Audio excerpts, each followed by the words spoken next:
whose dedication and commitment always reminds all of us of the city's vision to move forward with courage and compassion.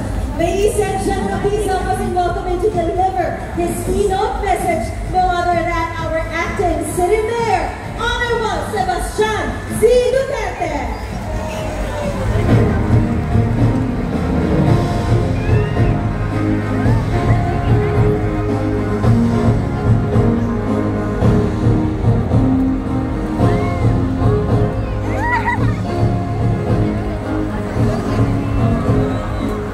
Ngayong gabi sa inyong tanan,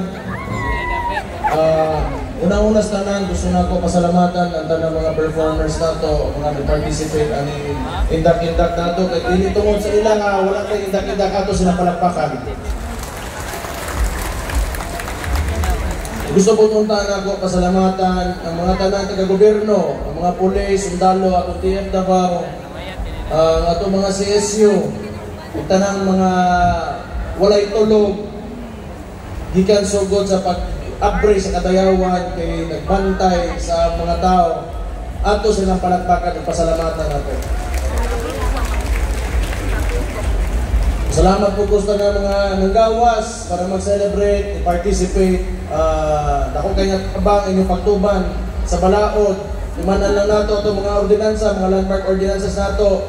Isa dito, no smoking, kaduha, liquor ban, katulo, speed limit.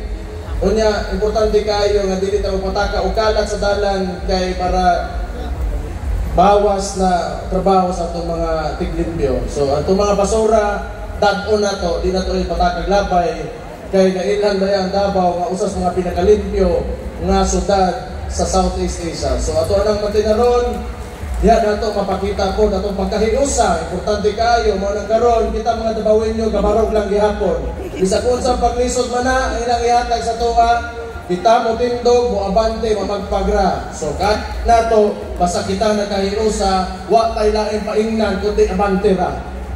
So and I also would like to thank our guests from abroad for celebrating Kadayawan with us. We have China, we have the US, we have Russia, we have Palau, and we also have Japan that are sila with us tonight. So thank you for visiting us and celebrating Kadayawan with us.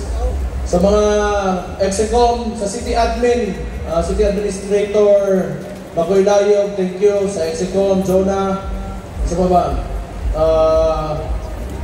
Ato ang mga private partners na nag-support din sa ato ang kuan.